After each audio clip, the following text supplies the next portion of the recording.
100 টাকা দিবেন। 100 টাকা ভাড়া মানে ভাই এখান থেকে ভাড়া তো মাত্র 40 টাকা ভাড়া। না মামা, ভাড়া 80 টাকা, সেখানে আমি আপনাদের কাছ থেকে 20 টাকা বেশি চাচ্ছি। 20 টাকা বেশি চাচ্ছেন কেন ভাই?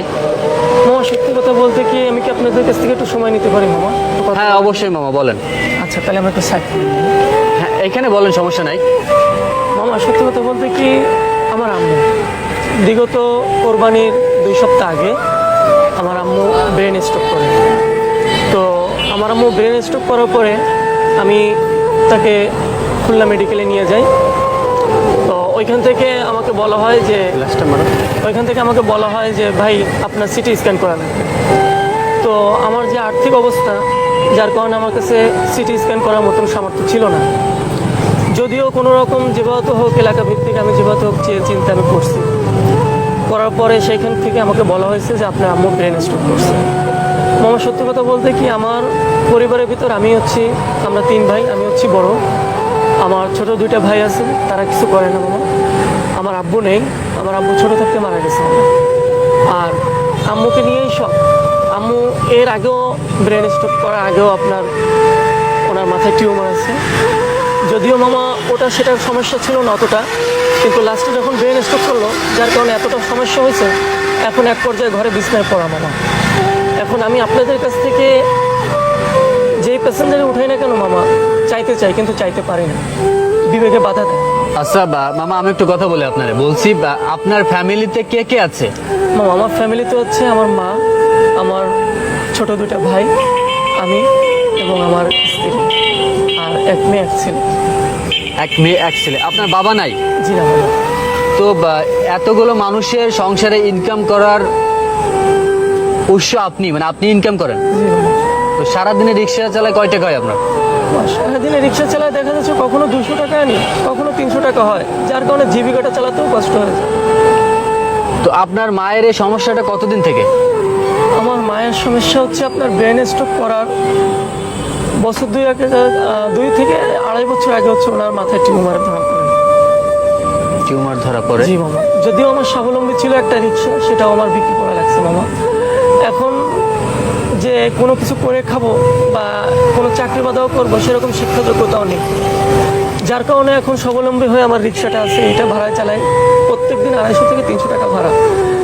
তো আমি আপনাদের কাছে এই 200-300 টাকা ভাড়া দেওয়ার পরে একটা ঘরে সারাদিনে আমি নিজে সারাদিনের রাস্তায় থাকলেও তো আমার 100 টাকা তো খরচ হয়। এই 100 টাকা খরচ আর 250 টাকা 350 টাকা, তো 350 টাকার পর একটা মানুষ যদি 500 টাকা ইনকাম করে তার থাকে কি না? আর এই পরিবার চালানোর মতন তো মনে করেন আমারও সামর্থ্য নাই, যার কারণে আপনাদের কাছ থেকে 10-20 টাকা এরকম চেয়ে নিই। যদিও আমার বিবেকে বাধা দেয়, তারপর আমার আম্মুর জন্য করা লাগে। তো আপনি রিক্সা কেন চালান? আপনি অন্য কাজ করতে পারেন না? মামা এমন কোনো কাজ নেই যেগুলো দেবে মাস গেলে। এখন কোথাও যদি কাজ করতে যাই 8,000 টাকা, 7,000 টাকা বেতন, 6,000 টাকা বেতন। নাইট গেটের ডিউটি করবেন 7,000 টাকা বেতন। আমার 7,000 টাকা যদি বেতন পাই তাহলে আমি চলবো কী করে বলেন? ঘর ভাড়া দেওয়া লাগে 3500, এখনকার 1500 টাকা 2,000 টাকা নিচ্ছে। আপনার ফ্যামিলিতে সংখ্যা কয়জন? মানুষের সংখ্যা কয়জন? মোট 6 জন। মোট 6 জন। মোট 6 জন লোকের ভরণ পোষণের দায়িত্ব আপনারই? আমার একা। তো আপনার মা অসুস্থ হওয়ার কারণে আপনার একটা রিক্সা ছিল, সেটাও আপনি বিক্রি করে দিয়ে আপনার মার চিকিৎসা করাইছেন? জি মামা। তো তারপরে এখন আপনার মায়ের টিউমার ধরা পড়ছে, এটার জন্য অপারেশন করা লাগবে? এটার জন্য আমার অপারেশন করা লাগবে মামা। আর এটার জন্য অপারেশন করার জন্য বলছে আমাকে 2 লাখ টাকা লাগবে। ঢাকা আগারগাঁও না ঢাকা মেডিকেলে, যদিও 2 লাখ টাকা লাগে মামা। আমার তো আর্থিক সামর্থ্য নেই, আমি যে 10টা টাকা দেবো সেটাও নেই। জানেন, আমি যদি আজকে রিক্সা না চালাই তাহলে কালকে আমি খাবার খেতে পারবো না। আমি যদি আজকে রিক্সা না চালাই কালকে আমি বাজার করতে পারবো না। যদি আজকে রিক্সা না চালাই কালকে মায়ের ওষুধ কিনতে পারবো না মামা। যদি এরকম হয় তাহলে তো আমার পক্ষে সম্ভব না মামা। যার কারণে আপনাদের মতন কিছু প্যাসেঞ্জার আছে যারা ওঠে, তাদেরকে বলি যে মামা আমার এই অবস্থা, যদি পারেন তো 20 টাকা বেশি দিলে আমার উপকার হতো। হয়তো বা 15-20টা প্যাসেঞ্জার টানলাম সারাদিনে, 10 টাকা করে দিলেও এখানে আমার 200 টাকা আসে। অন্তত আমার কিছুটা হইলেও তো আর্থিক, মানে ওষুধের যে জিনিসটা চাহিদা ঘাটতি। এখন আপনার মায়ের অপারেশনের জন্য কত টাকা চাইছে? উনি বলছে যে 2 লাখ টাকা লাগবে। এখন 2 লাখ টাকা তো বললো ওনাদের বিষয়, কিন্তু বাদ বাকি মেডিকেল যে সমস্ত খরচ দেখা যাচ্ছে অনেক টেস্ট দিতে পারে বা অনেক কিছু করতে পারে মেডিকেল বিষয়ে, তাই সেগুলো তো মনে করেন যে আমাদের জানা নেই। এখন 2 লাখ বললে তো 2 লাখই হবে এমন কিছু তো শিওর না। আপনি চাচ্ছেন যে আপনার মায়ের চিকিৎসা করানোর জন্য, কিন্তু আপনার সামর্থ্য নাই বিধায় আপনি চিকিৎসা করাতে পারছেন না, অপারেশন করতে পারছেন না। না। তো আপনার রিক্সায় যে ওঠে, আপনার একটা রিক্সা ছিল সেটাও আপনি বিক্রি করে দিচ্ছেন, এখন একটা রিক্সা ভাড়ায় নিয়ে আসেন। সেই রিক্সাতে আপনি যখন প্যাসেঞ্জার ওঠে তখন আপনি প্যাসেঞ্জারের কাছে যা ভাড়া তার থেকে 10 থেকে 20 টাকা দাবি করেন। জি তা এই দাবিটা আপনার কয়জন রাখে? মামা, এই দাবিটা দেখা যাচ্ছে কি সারাদিনে 20-30টা প্যাসেঞ্জার উঠলো, হয়তো বা 2জন বা 3জন, সবাই তো আর দেয় না মামা। সবাই তো আর দেয় না। আর এটা তো চাইলেই যে পাওয়া যায় তা তো না। তো আপনার চাওয়াটা কি এখন? তো আমার চাওয়া হচ্ছে এই যে দেখেন আমার মা অসুস্থ, আমার পরিবারে আর কেউ নেই, সংসারে হাল ধরার মতন আমি একাই। তো আমি চাচ্ছিলাম কি যদি আমার পাশে আপনাদের মতন বা আরও কিছু সংখ্যক যদি লোক যদি আমাকে সাহায্য সহযোগিতা করে, হয়তো বা আমার মায়ের ট্রিটমেন্ট আমি করতে পারতাম, হয়তো বা আমার মাকে আমি বাঁচাতে পারতাম। যদিও আমার মা ছাড়া দুনিয়াতে আর কেউ নেই, ছিল এক নানি, সেও মারা গেছে। পরিবারের ক্ষেত্রে মা আছে মুরব্বী, মাও যদি মারা যায় তাহলে হয়তো বা আমার দেখার মতন কেউ নেই। আর মাকে বাঁচানোর জন্য যদি যতটুকু চেষ্টা ততটুকু চেষ্টা আমি করব।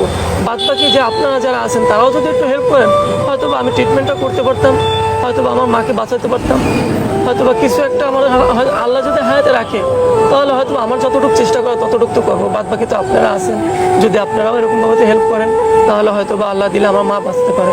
একটা সন্তানের সব থেকে আপন মানুষ থাকে তার মা আর বাবা। আর মা বাবা যখন পৃথিবীতে থাকে না তখন সেই সন্তানটা এতিম হয়ে যায়। তো এই ভাইটার কথা শুনে যা বুঝলাম যে ভাইয়ের বাবা অনেক আগে মারা গেছে, তার মা বেঁচে আছে, মায়ের চিকিৎসা করার জন্য অনেক টাকা দরকার। জি ভাই। সে তার একটা রিক্সা ছিল, রিক্সাটা বিক্রি করে দিয়ে মায়ের চিকিৎসা করাচ্ছে। এখন মায়ের টিউমার ধরা পড়ছে, তার জন্য অনেক টাকা দরকার অপারেশন করার জন্য।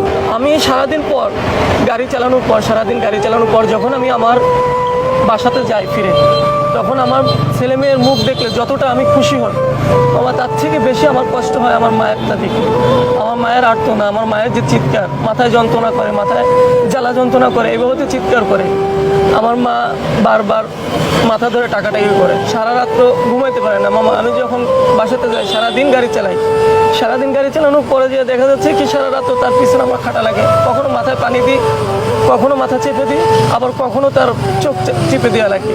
মানে এতটা পরিমাণে কাতর করতে থাকে, এতটা পরিমাণে চিৎকার করতে থাকে, পার্শ্ববর্তীতে যে ঘরের লোকজন তারাও ঘুমাইতে পারে না। তারপরেও কিছু করার নেই, মানুষ অনেক অনেক কথা বলে, কিন্তু মামা আমার তো সাহায্য সমর্থন নেই যে আমি তাকে ট্রিটমেন্ট করাবো।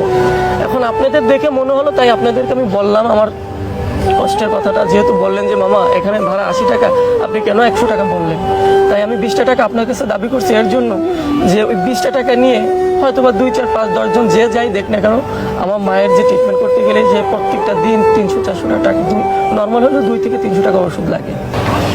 ভাই আসলে আপনার ভিডিও করার এমন কোনো ইচ্ছা আমাদের ছিল না। আমাদের ইচ্ছা ছিল আমরা মূলত অন্য টাইপের ভিডিও করতে চাচ্ছিলাম। তো আপনার কথাগুলো শুনে খুবই খারাপ লাগছে। আর আপনাকে যদি কেউ সাহায্য করতে চায় আপনার মায়ের জন্য, তো আপনার ঠিকানা একটু বলেন, আপনার নামটা একটু বলেন, আর কোথায় আসলে আপনাকে পাওয়া যাবে?